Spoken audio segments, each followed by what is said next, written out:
हरे Krishna everyone. हम श्री रूप गोस्वामी जी द्वारा विरचित नाटक श्री विदग्ध माधव को पढ़ने का प्रयास कर रहे हैं। तो आज इस कथा का तीसरा दिन है। अब तक की कथा में हम लोगों ने क्या पढ़ा? हमने देखा कि पहले मंगलाचरण होता है। उसके बाद रूप गोस्वामी जी सूत्रधार जो है सूत्रधार मंच पर आकर नाटक की एक भूमिका प्रस्तुत करते हैं कि नाटक कहाँ पे हो रहा है। केशी तीर्थ में गोवर्धन के मध्य यमुना के तट पर यह नाटक हो रहा है। और कहते हैं कि चाहे रूप गोस्वामी जी लिखते हैं कि चाहे इस नाटक में सुंदर कविता नहीं है, लेकिन फिर भी जो भगवान की लीलाओं को सुनने के वाले भक्त हैं, जो रसिक हैं, उनको ये नाटक अवश्य पसंद आएगा। उसके बाद मंच पर पौर्णमासी प्रवेश करती है। पौर्णमासी कौन है? सांदीपनि मुनि की माता है और नारद मुनि की शिष्य हैं।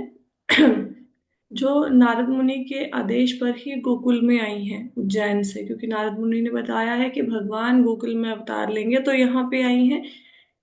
पौर्णमासी के इस नाटक में ये काम है कि वो राधा कृष्ण को मिलवाने का काम करती हैं। तो पौर्णमासी आती हैं, उनकी एक सहायक है, असिस्टेंट है, नांदी। दोनों का आपस में संवाद होता है।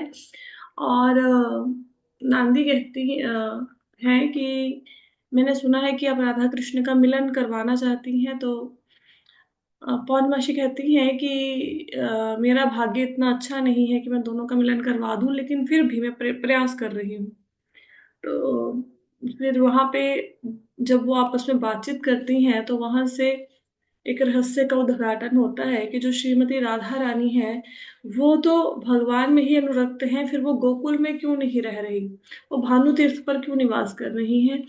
तो आ, पौर्णमासी कहती है कि कंस के डर से, कंस उनको प्राप्त करना चाहता है। और जो इसीलिए उनकी जो नानी है राधा रानी की, उन्होंने अभिमन्यु के साथ उनका विवाह कर दिया और अब वो गोकुल में आ गई हैं। तो कहते हैं लेकिन एक और चिंता का विषय है कि अभिमन्यु अब, क्योंकि उनको पता लग गया है अभिमन्यु को कि कृष्ण राधा रानी से आसक्त हैं, तो वो मथुरा गोकुल छोड़ के और मथुरा जाना चाहता है। तो पौर्णमासी कहती हैं कि मैं अपनी बातों में उलझा कर उसको रोकने का प्रयास करूंगी।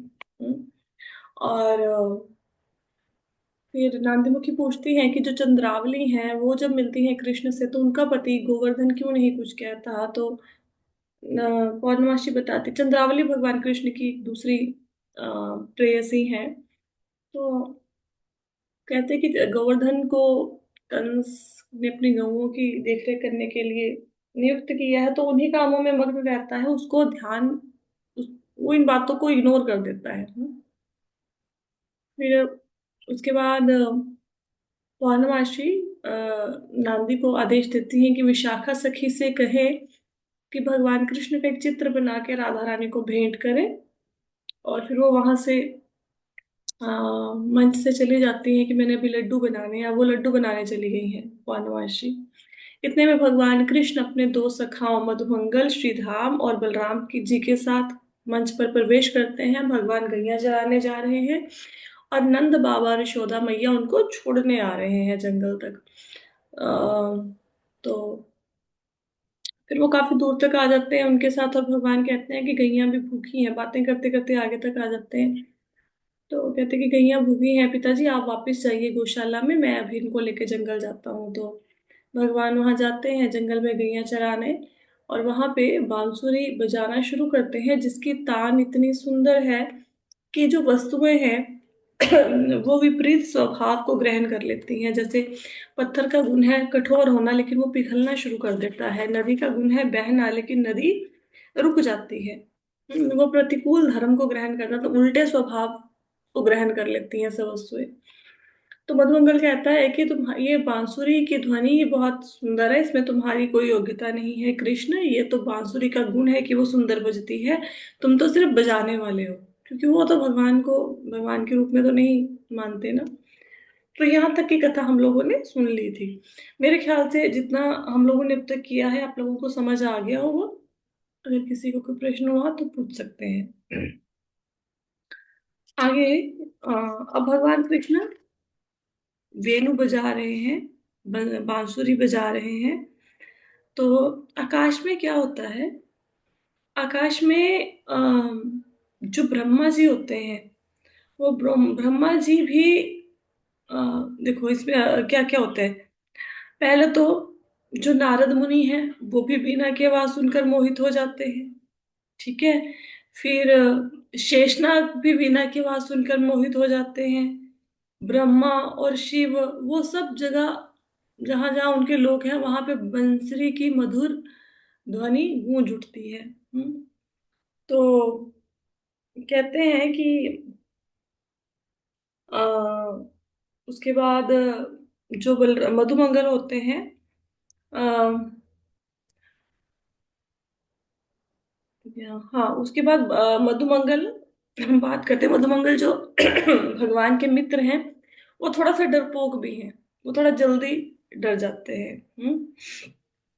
तो मधुमंगल कहते हैं ऊपर देखकर कि मुझे ऐसा लगता है कृष्ण कोई राक्षस ऊपर आ गया। तो श्री धामा कहते कहते कहाँ तुम ऐसे ही बातें कर करके डर रहे हो, कौन सा राक्षस ऊपर आया है। तो मधुमंगल कहते आपको दिख नहीं रहा ऊपर, वह देखो हंस पर चार मुखों वाला कोई राक्षस बैठा है और वो किसी बेताल के साथ आ रहा है। हाँ, तो ऐसा लग रहा है कि वो मतलब कंस के अनुचर है जो ऊपर से घूम रहे हैं। ये जो हंस के ऊपर चार मुखों वाले आकाश में दिख रहे हैं मधुमंगल को, ये कौन है, कौन है ये बताओ। ब्रह्मा जी। हाँ ब्रह्मा जी। तो वो ब्रह्मा जी मधुमंगल को दिखते हैं आकाश में, तो वो सोचता है कि ये ब्रह्मा जी नहीं है, ये कोई राक्षस है, कंस ने इनको भेजा है। और भगवान कृष्ण की बांसुरी की ध्वनि सुनकर सभी देवता वहां पे आकाश में इकट्ठे हो जाते हैं।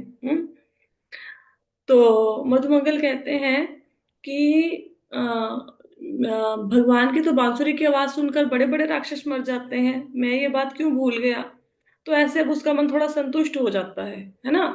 तो अब वो थोड़ा सा अहंकार में आ जाता है मधुमंगल, कहता कि मैं तो इन राक्षसों को अपने श्राप से मार डालूंगा, अपने धनुष से मार डालूंगा। तो धनुष तो है नहीं मधुमंगल के पास, तो हाथ में है डंडा। तो जैसे छोटे बच्चे नहीं कहते कि ऐसे उनके हाथ में कोई छड़ी होती है कि मैं तुम्हें मार डालूंगा, ये देखो मेरा धनुष बाण, ये देखो मेरी बंदूक है ना।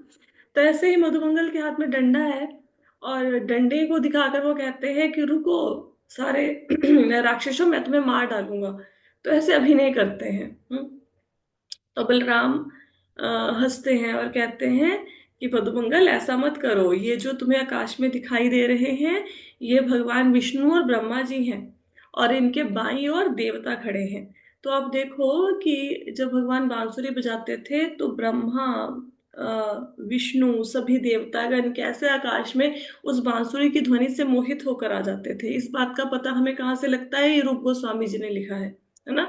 जैसे अगर हम किसी को कहें कि भगवान कृष्ण बांसुरी बजाते थे तो ब्रह्मा जी देखने आते थे, विष्णु भगवान देखने आते थे। विष्णु भगवान क्यों आए, वो तो स्वांश है, वो तो उन्हीं के अंश है, क्योंकि विष्णु भगवान बांसुरी नहीं बजाते ना, वेणु माधुर्य तो भगवान कृष्ण के अंदर ही है। तो वो भी उनकी बांसुरी की तान से मोहित हो जाते थे, देवता आ जाते थे उनकी बांसुरी को सुनने। तो ये बातें हमें रूप गोस्वामी जी के इससे पता चलती है, नाटक से। और जब आप रूप गोस्वामी जी की और भी किसी रचना को पढ़ेंगे, बहुत सारे सुंदर सुंदर ग्रंथ लिखे हैं रूप गोस्वामी जी ने, जैसे उज्जवल नीलामणि एक ग्रंथ है, वो थोड़ा सा कठिन है, लेकिन उसमें और राधा कृष्ण के बहुत सुंदर सुंदर जो लीलाएं हैं उनका वर्णन आता है। तो अगर किसी के मन में इच्छा हो कि मैंने राधा कृष्ण की लीलाओं के बारे में सुनना है, तो रूप गोस्वामी जी के नाटकों में बहुत सुंदर आपको वर्णन मिलेगा, इनकी रचनाओं में। तो मधुमंगल कहते हैं जब बलराम जी कहते हैं कि तो ब्रह्मा है या तो विष्णु भगवान है, आप इन पर गुस्सा मत करो। तो मधुमंगल कहते कि हाँ हाँ मुझे पता था, मैं तो मजाक कर रहा था, तो तुम लोग सारे भाग रहे थे राक्षस समझ के, मैं थोड़ा ना डरा था। तो ऐसा कहते हैं। भगवान कृष्ण कहते हैं कि तुम देखो कैसे बेवकूफी वाली बातें कर रहे हो। तो बलराम ऐसे बातें करते हैं, मतलब हंसी मजाक करते हैं, है ना। तो ऊपर ना ब्रह्मा जी बांसुरी की आवाज सुनकर मोहित हो जाते हैं और हंस के ऊपर लोटने पोटने लगते हैं, उनको सुध ही नहीं रहती, वो हंस के ऊपर लोटपोट हो रहे हैं बांसुरी की आवाज सुनकर। हम्म? और जो शंकर हैं, वो शंकर भी, हालांकि ये जो शिव शंकर है उनका स्वभाव बड़ा धीरज वाला है ना।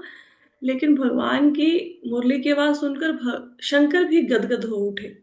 उनकी गंभीरता का भी, मतलब उनकी गंभीरता भी चली गई, वो भी पूरे मस्त है बांसुरी की आवाज में, शंकर जी भी। बलराम कहते हैं कि वंशी की अत्यधिक विदग्धता को उत्सुकता पूर्वक सुनकर चक्कर काटते हुए शरीर वाले हजारों आंखों से युक्त इंद्र की आंसुओं ने पृथ्वी को सिद्ध किया है। आश्चर्य है कि मेघों के ही उन धारामयी आंसुओं से आज वृंदावन मंडल देवमात्रक हो गया है। तो बलराम जी कहते हैं कि देखो, यहाँ पे किसका वर्णन आया है, किसने बांसुरी की आवाज को सुना? इंद्र ने। क्योंकि इंद्र के हजारों आंखें हैं, उनके शरीर में हजारों आंखें हैं। हमारी तो दो हैं, उनके शरीर में हजारों आंखें हैं। तो कहते हैं कि देखो, बांसुरी की आवाज सुनकर इंद्र की आंखों से भी आंसू आ रहे हैं। और उसने बादलों के द्वारा, नहीं, इंद्र कौन है? बारिश के देवता है ना, बारिश करवाते हैं, देवताओं के राजा है। तो कहते हैं कि इंद्र ने बारिश से नहीं, अपने आंसुओं से ही पूरी धरती को सींच दिया है। हम्म। तो ये बताया गया है। और आगे कृष्ण कहते हैं, एक्चुअली जो एग्रीकल्चर होती है ना, कृषि होती है, कृषि में दो तरह के भेद पाए जाते हैं जो खेती बाड़ी करते हैं। तो एक को बोलते हैं देव मात्रक, इस एक को बोलते हैं नदी मात्रक। देव मात्रक उस देश को कहते हैं जहाँ बारिश देवता या बादल करते हैं, उसको कहते हैं देव मात्रक। हम्म। और बाकी सिंचाई के कोई साधन नहीं होते।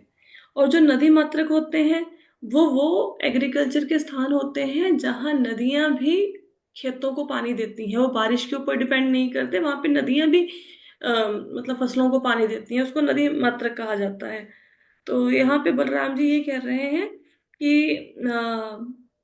यहाँ पे एक शब्द आया था ना कि आश्चर्य है कि बिना मेघों के ही उन धारामयी आंसुओं से आज वृंदावन मंडल देव मात्रक हो गया है। देव मात्रक कौन सा एरिया? जहाँ पे देवता बारिश करते हैं। नदी मात्रक जहाँ से नदियों से खेती की बाड़ी की जाती है। तो कहते इंद्र क्योंकि रो रहे हैं, तो उनकी आंसुओं से वृंदावन की सिंचाई हो रही है। तो ये कौन सा हो गया बताओ? अगर आंसुओं से इंद्र सींच रहे हैं वृंदावन को, तो ये नदी मात्रक हुआ कि देव मात्रक हुआ? देव मात्रा। देव मात्रक, हाँ। तो इसलिए बोला है कि देव मात्रक हो गया है वृंदावन, ठीक है। तो एक्चुअली मेरी ना एक प्रॉब्लम है कि जब मैं कुछ पढ़ती हूँ तो मुझे एक एक शब्द के अंदर जाके उसको घुसना, फिर उसका मीनिंग जानना, फिर बताना। हालांकि ये जो नाटक है, हम इसको बहुत जल्दी खत्म कर सकते हैं 4-5 दिनों में। अगर मैं इसको मतलब संक्षेप में इसको सुनाने के लिए आऊं तो 3-4 दिन में खत्म हो जाएगा हमारा नाटक। पर मुझे ऐसा होता है कि नहीं, पूरा आनंद लेके पढ़ो, एक एक डायलॉग को पढ़ो, उसको समझो, फिर धीरे धीरे आगे बढ़ो। अब ये मेरी प्रॉब्लम है, मेरे को ऐसे ही सुनाने की आदत है। तो भगवान कृष्ण कहते हैं मन ही मन में कि तो वो वृंदावन का वो करते हैं, कि वृंदावन में देखो कितने सुंदर फूल खिले हैं। भगवान कृष्ण कहते हैं वहां जो भ्रमरे हैं वो गुंजार कर रहे हैं, है ना। और कहते हैं ये जो वृंदावन का ये क्षेत्र है, ये बहुत आनंद प्रदान कर रहा है इंद्रियों को। हम्म। और ऋतु का वर्णन कर रहे हैं कि जो वसंत ऋतु है वो भी बहुत सुंदर लग रही है वृंदावन में। तो मधुमंगल कहते हैं, अ,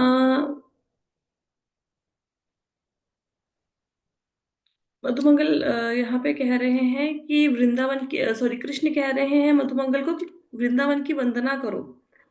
इसकी चाहे कोई लता है, चाहे कुछ भी है, वो भी तुम्हारी सब इच्छाओं को पूरी कर सकती है। हम्म। तो कह रहे हैं, मधुमंगल ने क्या कहा? मधुमंगल ने कहा कि मुझे वृंदावन में कोई इंटरेस्ट नहीं है। भगवान कृष्ण तो वृंदावन की प्रेज कर रहे हैं।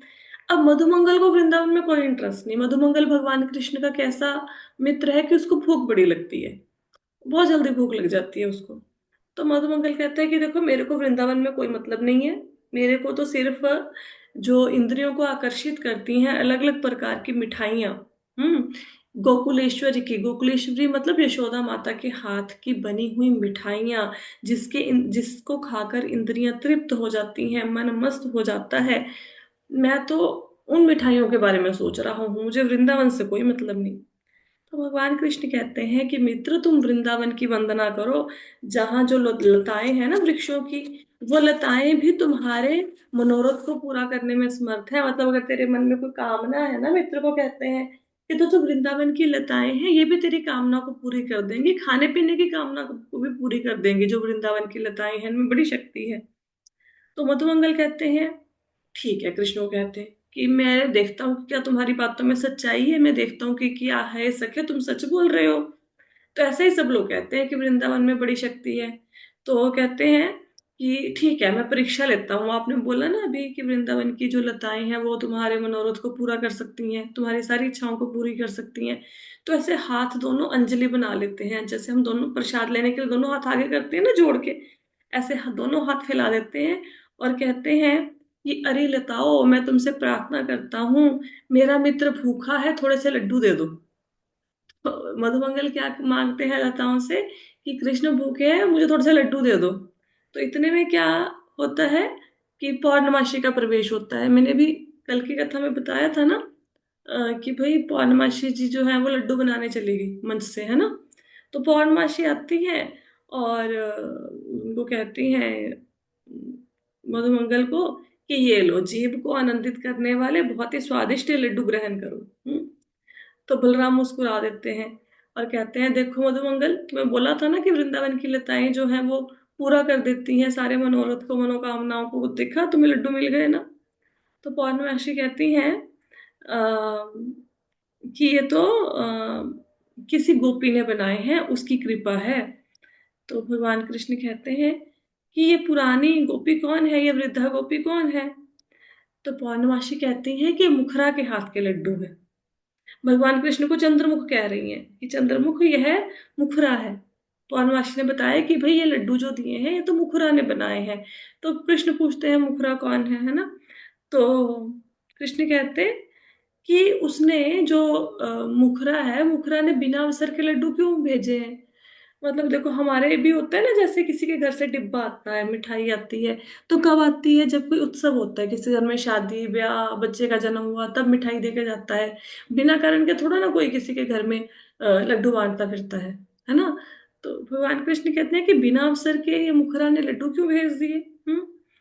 तो पौर्णमासी कहती हैं कि उसने अपनी दोहती का विवाह अभिमन्यु से कराया है, इसलिए उसने लड्डू भेजे हैं। तो भगवान कृष्ण कहते हैं कि उनकी दोहती कौन है, उनकी नातिन कौन है। तो पौर्णमासी कहते हैं कि राधा नाम की कोई गोपी है, राधा नाम की कोई चंद्रिका है, उससे शादी हुई है अभिमन्यु की। तो भगवान कृष्ण रोमांचित, जैसे राधा रानी भगवान कृष्ण का नाम सुनकर रोमांचित हो जाती है, ऐसे भगवान कृष्ण भी राधा रानी का नाम सुनकर रोमांचित हो जाते हैं। तो कहते हैं कि मैं तो राधा रानी को, अभी उन्होंने राधा रानी को अभी देखा नहीं है कृष्ण ने, तो कहते हैं कि मैंने तो माताओं की, ये जो वृंदावन की वृद्धाएं हैं, इनकी बातचीत में ही राधा रानी की सुंदरता की चर्चा सुनी है। तो थोड़ा शर्मा जाते हैं भगवान कृष्ण। हम्म। अब पौर्णमासी देखती हैं कि भगवान कृष्ण शर्मा रहे हैं राधा रानी का नाम सुन के, तो बलराम जी थोड़ा वहां से हट गए हैं कि भाई उनको शर्म ना आ जाए। बलराम जी बड़े भाई है ना, वो राधा रानी के ध्यान में चले गए, तो उनको लगा बलराम जी को कि अब भाई मेरे को यहाँ से हट जाना चाहिए, तो वो थोड़ा हट जाते हैं वहां से। तो भगवान कृष्ण मन में सोचते हैं कि ऐसे तो राधा का नाम अगर लेगा कोई तो मैं तो रोमांचित हो जाऊंगा, मेरे तो भाव प्रकट होने शुरू हो जाएंगे। तो थोड़ा सा छुपा लेते हैं अपने भावों को और बात को बदल देते हैं, कोई और बात करनी शुरू कर देते हैं। तो कहते हैं कि आप भी किसी उत्सव में शामिल हो जाइए, कि ये देखो कितना सुंदर बसंत ऋतु का मौसम है, कैसे वृंदावन कितना सुहावना लग रहा है ना। तो आप भी हमारे साथ ही जो बसंत का उत्सव है उसमें शामिल हो जाइए। तो कहते हैं, पौर्णमासी कहती हैं कि ये बसंत तो कृष्णा तुम्हें प्रसन्न करने के लिए आई है ना। और भगवान कहते हैं, आगे चलते हैं। तो कहते हैं कि तुम्हें प्रसन्न करने के लिए और भी गोपियां यहाँ पे आएंगी कृष्णा। तो पौर्णमासी कहती हैं, अम, अच्छा, तो कृष्ण कहते हैं कि अच्छा, वो यहाँ पे गोपियां आने वाली हैं, तो पौर्णमासी बताती हैं कि यहाँ पे ना पौर्णमासी आने वाली हैं। तो पौर्णमासी कहती हैं कि अभी वो गोपियां आएंगी, अब तुम्हारे मित्र जो हैं उनसे दूध मक्खन चुरा सकते हैं। तो भगवान कृष्ण कहते हैं कि देखो, ये सारी जो वृंदावन की गोपियां हैं ना, ये वृक्षों की टहनियों को तोड़ देती हैं। हम्म तो इनको रोको आप। तो पौर्णमासी कहती हैं कि ये तो आपके लिए जो गोपियां हैं, ये तो तोड़कर फूल आपके लिए आभूषण बनाती हैं, है ना। तो इनको रोका कैसे जा सकता है। कि इसका इसका कहने का मतलब ये है कि भगवान कृष्ण मजाक करते हैं कि गोपियां यहाँ पे क्यों आती हैं। तो पौर्णमासी कहती हैं कि आपने ही तो बांसुरी बजा के सबके हृदय में प्रेम जागृत किया है, अब आपको देखने के लिए आ रही हैं, उनको कैसे रोका जाए। तो भगवान कृष्ण कहते हैं, अ, अ, अच्छा, तो पौर्णमासी उनसे बताती हैं भगवान कृष्ण को कि गोपियों के साथ राधा रानी भी होंगी। तो वो भी फूलों को तोड़ेंगी। इनके कहने का मतलब डीप मीनिंग ये है कि गोपियों के साथ राधा रानी आएंगी, वो भी आपके मन को चुराएंगी। तो भगवान कृष्ण फिर भाव में चले जाते हैं कि अच्छा, अब राधा रानी मुझसे मिलेंगी आज। तो मधुमंगल कहते हैं कि ये जो कृष्ण है, ये राधा के नाम को सुनकर इनके भाव क्यों बदल जाते हैं, है ना।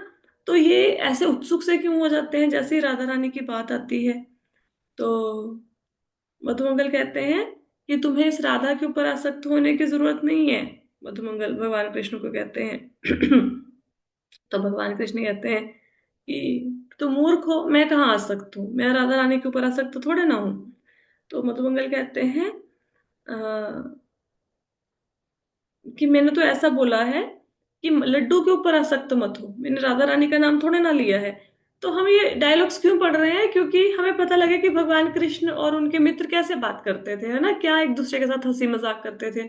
अब हमने तो बातें सुनी नहीं है, लेकिन रूप गोस्वामी के नाटक के माध्यम से हम, क्योंकि रूप गोस्वामी ने लिखा जो उनको एग्जैक्टली दिखाई दिया, तो यही बातें हुई होंगी वहां पे मित्रों के साथ भगवान कृष्ण की, है ना। कि अब हाँ, तो आगे आगे चलते हैं। अ, आगे मधुमंगल कहते हैं, ऐसे हास परिहास करते हैं दोनों एक दूसरे के साथ। तो पौर्णमासी कहती हैं कि जो कृष्ण है, कृष्ण राधा रानी के नाम को सुनकर भाव में आ गए हैं, इसका मतलब मेरा मनोरथ सफल हुआ। कहने का अर्थ क्या है कि मेरा काम था राधा कृष्ण को मिलाना। मुझे ऐसा लगता है कि मेरे को कृष्ण के अंदर राधा रानी के प्रति कोई भाव जागृत करने की जरूरत नहीं है, क्योंकि भगवान कृष्ण पहले से राधा रानी के ऊपर आसक्त हैं। और हालांकि जो राधा रानी है वो तो मनुष्य लोक में किसी इंसान को प्राप्त नहीं हो सकती। हम्म तो ये तो भगवान कृष्ण की ही है राधा रानी, भले ही उनकी शादी अभिमन्यु से हो गई है, लेकिन वास्तव में जो राधा रानी है वो भगवान कृष्ण की है, ऐसे मन में सोचती हैं। आ, तो भगवान कृष्ण आकाश की तरफ देखते हैं और कहते हैं कि देखो, दोपहर खत्म होने पर आ गई है, मतलब दिन ढल गया है। हाँ, तो आप ऐसा करो, आप सब लोग यमुना के किनारे पशुओं को छोड़ दो, तो यमुना से वो जल पी लेंगे, गायें प्यासी हैं, और हम सब बैठ के लड्डुओं के मजे लेते हैं, लड्डू खाते हैं, है ना। तो और कहते हैं कि मैं अपने जो मित्र हैं श्री धामा और सुबल, उनके साथ थोड़ा विश्राम भी करता हूँ। ठीक है। तो भगवान के मित्रों के नाम पता लगे हमें इसमें से, क्या क्या नाम है। मधुमंगल है, श्री धामा है, सुबल, ये सब भगवान के फ्रेंड्स हैं। तो मोटमाशी कहती हैं कि मुझे भी भगवान कृष्ण के लिए जो मैंने विशाखा को बोला है कि चित्र बना के दें, सॉरी, राधा के लिए भगवान कृष्ण का एक चित्र बना के दें, उसके निर्माण को देखने जाना है कि वो चित्र सही ढंग से बन रहा है कि नहीं। तो मैं भी यहाँ से चलती हूँ। ठीक है। तो भगवान कृष्ण से आज्ञा लेके पौर्णमासी लड्डू देके चली जाती हैं। अब भगवान कृष्ण कहते हैं, श्री धामा से पूछते हैं कि श्रीधामा, क्या तुमने राधा को पहले कभी देखा है? तो श्रीधामा शर्मा के मुख झुका लेता है। सुबल, पहले देखा है? यह क्या कहते हो? यह राधा इसकी तो बहन है। तो सुबल कहते हैं कि आप ऐसा क्यों पूछ रहे हो कि इसने राधा को कभी देखा है? श्रीमती राधा रानी के भाई का नाम है ना श्रीधाम। तो कहते हैं कि इसकी ही तो बहन है, इसने क्यों नहीं देखा होगा, है ना? तो कृष्ण आते हैं। कृष्ण कहते हैं कि तो ऐसा करते हैं हम लोग, हम यमुना के किनारे बैठ जाते हैं, यहाँ कदम के वृक्ष मतलब लगे हुए हैं, और ये भी राधा नाम सुनकर ये भी मोहित हो गए हैं। अब बंसी बजाकर इन वृक्षों को थोड़ा बहलाते हैं। अब पौर्णमासी जाती हैं, मतलब स्टेज पर आती हैं, सारे जो गोप ग्वाल हैं वो वहां से चले जाते हैं। तो पौर्णमासी कहती हैं कि ये राधा तो यहीं पे खेल रही है सखियों के साथ, है ना? मतलब स्टेज पर अब कोई नहीं है, पौर्णमासी अब राधा अपनी सखियों के साथ प्रवेश करती हैं। तो कहती हैं कि राधा रानी तो यहीं पे खेल रही है, देखो इनके शरीर से कैसे चमक, मतलब एक क्या कहते हैं, कांति निकल रही है, जैसे सोना हो इनका। राधा रानी का हम मंत्र गाते हैं तो क्या बोलते हैं? तप्त कांचन गौरांगी, है ना? कि जिनके शरीर की आभा पिघले हुए सोने के समान है। पिघले हुए सोने में बहुत ज्यादा चमक होती है, बहुत सुंदर लगता है। तो भगवान राधा रानी का जो सौंदर्य है वो स्वर्ण को भी मात दे रहा है, सोने की कांति को भी मात दे रहा है। तो राधा रानी बहुत सुंदर दिख रही हैं बाकी गोपियों के बीच में, सखियों के साथ, सॉरी। तो कहती हैं कि अब अगर इन्होंने मुझे देख लिया तो ये राधा रानी अपनी सखियों के साथ खुल के बात नहीं कर पाएंगी, तो मैं वृक्षों की आड़ में छुप जाती हूँ। ठीक है। अब राधा रानी प्रवेश करती हैं ललिता के साथ स्टेज पर। ठीक है। तो राधा रानी कहती हैं कि ललिता क्या कर रही हो? तो ललिता कहती हैं कि आपने सूर्य भगवान की पूजा के लिए तमाल वृक्ष के नीचे वेदी बना रही है। ये सूर्य भगवान की पूजा करती थी ना राधा, ललिता, विशाखा सखी। तो सखियां क्या कर रही हैं? तमाल वृक्ष, तमाल एक वृक्ष का नाम है, उसके नीचे सूर्य भगवान की पूजा के लिए वेदी बना रही हैं। तो राधिका देखती हैं सामने और बोलती हैं कि मुझे ऐसा लगता है कि क्योंकि राधा रानी तो अभी अभी गोकुल आई है ना शादी करवा के, है ना? तो वो कहती हैं दे कि भाई ये तो वृंदावन, मुझे तो ये जो वन है ये वृंदावन जैसा जान पड़ता है, क्योंकि तुम बार बार मुझे वृंदावन की इतनी वो करती हो, प्रेस करती हो, वृंदावन की बहुत ज्यादा प्रशंसा करती हो, मुझे लगता है कि हम वृंदावन में ही आ गए हैं हम। तो ललिता सखी कहती है हाँ, कि यहीं पे भगवान कृष्ण भी होते हैं। तो राधिका फिर रोमांचित हो जाती हैं भगवान कृष्ण का नाम सुनकर। तो कहती है कि ये दोनों जो शब्द हैं कृष्ण नाम में, कितना कितना सुंदर रस है ना? कितना इनको बोलकर कितना आनंद आता है। तो अ, तो फिर से पूछती हैं कि कौन सा नाम लिया? तो ललिता सखी कहती है कृष्ण का नाम कह रही हूँ। ठीक है। तो राधिका रानी सोचती हैं कि ये कितना सुंदर नाम है कि ये सारी गोपियों के मन को मोहित कर लेता है। तो कहती है ललिता सखी से कि ठीक है, अब मैं ना आज पुष्प चुनती हूँ माला बनाने के लिए, गुंजा फूलों को चुनती हूँ। तो ललिता सखी कहती हैं अ, एक मिनट आगे चलते हैं। हाँ, ललिता सखी कहती हैं कि एक मिनट, दोनों आपस में ना भगवान कृष्ण का नाम लेके हास परिहास करती हैं, क्योंकि ललिता सखी भी तो भगवान कृष्ण से बहुत प्रेम करती हैं, तो दोनों कृष्ण के नाम को लेके आपस में बातचीत करती हैं। ठीक है। तो राधिका पूछती हैं कि क्या आपने कभी, ललिता को पूछती है कि क्या तुमने कभी देखा है कृष्ण को? तो ललिता सखी कहती हैं कि तुम्हें मेरे ऊपर विश्वास नहीं है। तो राधिका कहती है कि हाँ, ऐसा नहीं है कि मैं नहीं जान मानूंगी इस बातों की तुमने देखा है। तो कहती लेकिन मुझे बताओ कि अगर देखा है तो भगवान कृष्ण कैसे हैं, है ना?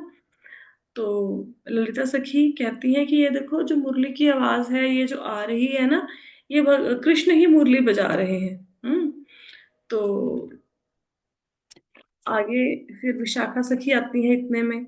और विशाखा सखी ये दोनों कृष्ण के बारे में बात कर ही रहे होते हैं कि विशाखा सखी हाथ में चित्र लेकर, किसका चित्र है, भगवान कृष्ण का चित्र लेकर प्रवेश करती हैं। और विशाखा सखी कहती हैं